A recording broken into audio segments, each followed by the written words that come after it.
Hey guys, I'm up here in Quezon City, just visiting for the day. And I want to talk today a little bit because I've been sick for the past week. And I want to talk about this because it's kind of important to you guys, because it's kind of like a lesson that I learned this week. And, you know, now that I'm single again, it's been a rough week. I've had sciatica all week and I've been sick in bed, and I also got sick from the medicines too. So it's been really, really rough living here and having nobody around. And I just want to give you guys a heads up on this because it's kind of important. If you come in here, it's good to have somebody around. It's good to have a girlfriend, or it's good to have a caretaker or a caregiver or something. And this week here, I want to thank my friends out there that have helped me and have offered help to me. But you know, I was lucky because I had a therapist that's been helping me with my sciatica, and I've been very grateful for that. But I want to kind of talk about this a little bit today because it's kind of important, because this past week I haven't been able to do any videos because I haven't even been able to walk. As I get up out of bed the first morning that the sciatica kicked in, and I've had sciatica most of my life, but it's gotten worse and worse recently. And throughout my life, I've had like sporadic bouts with it. But as I've gotten older, it's gotten 10 times worse. And I woke up one morning and I had nobody in the house. I was all alone. And let me tell you something, I couldn't walk. I was stuck standing in a position. I couldn't even lean on the bed because I couldn't even bend my leg to try to lay on the bed, because it was like every time I moved, somebody had shot me in the leg, it felt like. It was like a bullet to the leg. It was that bad because of the nerve pain. And I was starting to realize what it's like living without family members or without a family unit. And it's really rough. And I just want to kind of throw that out to you guys because, you know, it's not fun living like that. It really isn't. And when you guys come here, make sure you have people around you, friends and family. And that's what has saved me this past week, was having friends, family, and people that I could call, and other expats in our community. And I want to give a big thanks to Daz and Olivia for giving me the name of the therapist, because that therapist has done wonders helping me. And also I want to give a big shout out to the therapist that helped me, because it's really been helpful to me having the friends that I've had.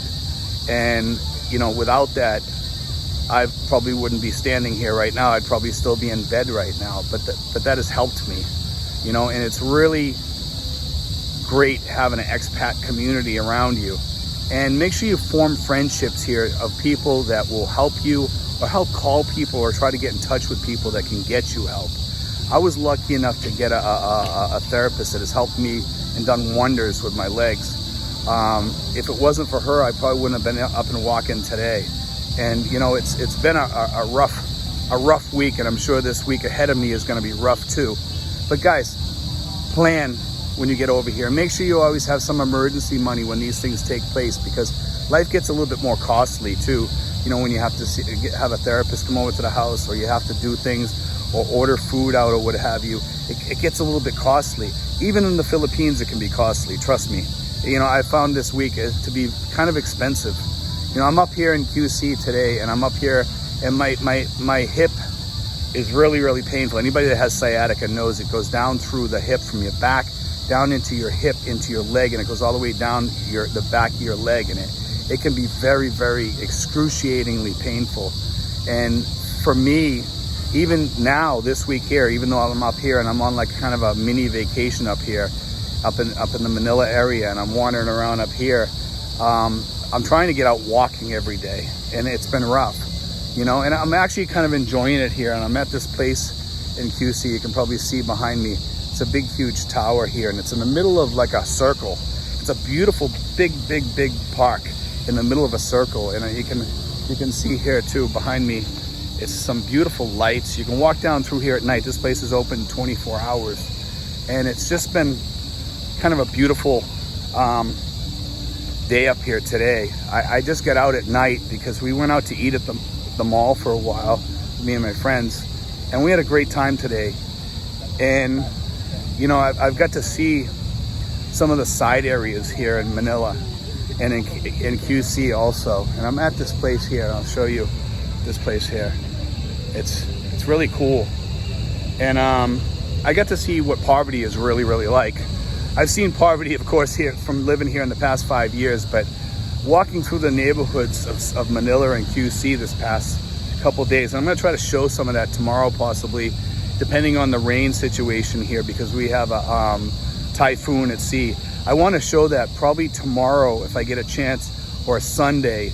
I'm going to try to show this neighborhood, because I think this neighborhood, this one particular neighborhood that I found, really shows how people live in the Philippines. And as I was walking through that neighborhood, I was thinking, I says, you know, we're so lucky in the United States.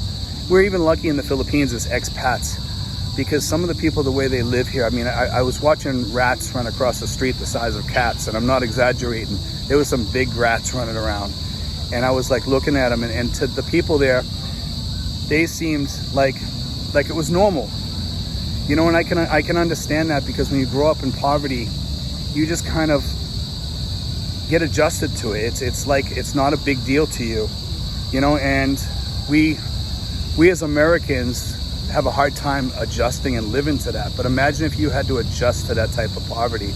And I was reading an article today that they had a place, an orphanage up here where I am right now in QC. It's got 149 kids in there, and it was actually built for 80.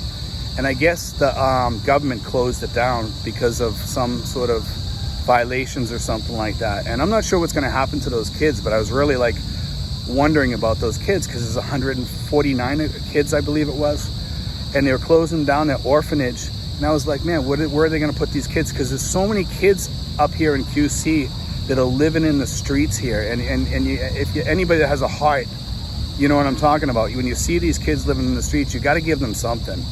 You know, you feel so bad for them, because they're starving, they're hungry, and they keep touching their stomach, and you can see that they're starving. Some of them have the big bellies from starvation, and some of the kids, you can just tell from looking at them that they're not really healthy. And not just that, when you look at the dog populations and the cat populations around here, most of the animals here are sickly or improperly fed or cared for. Even if they're a pet, they feed cats rice. I see cats eating a bowl of rice sometimes, and that's not real good cat food, let's face it. And I noticed the cats, their eyes start sinking in the back of their heads.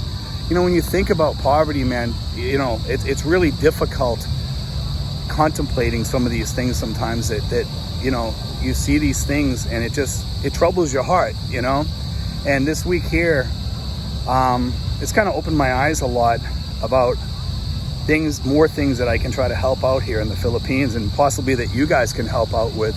If you like working in the city, city's a tough place to work as far as giving help. And I love Tracy Martirez and stuff like that, but you know, I think I'm gonna start putting more time in up here to see what I can do up here to help people and stuff. Hopefully I can, you know. And you know, it's kind of nice coming up here and being able to wander the streets a little bit and just enjoy my time up here, you know. But anyway, I want to put that out today, guys, because you guys haven't seen me in a while, and I just want to kind of talk a little bit and, you know, let you guys know what's been happening. So if you don't see me for a few days, it's probably because I'm suffering from sciatica, and like I said, or the medications, because the medications have been making my stomach sick or whatever. But anyway, guys, God bless, take care, and I hope you enjoyed this video. It's just kind of a video to let you know that I'm still alive, and I wanted to put it out there about the caretaker stuff, because I do think that that's really important. Because if you're here, you need to have somebody to take care of you if you're single, and you need to have that ready on call at any given time. Otherwise, you're going to have problems, you know, because if you get sick in your house or something like that, you need to call somebody and have that person be able to help you, whether it be a Filipino or an American or whatever. And I'm lucky enough that I live in the community that I formed there, and that's been a blessing. Anyway, guys, God bless, take care.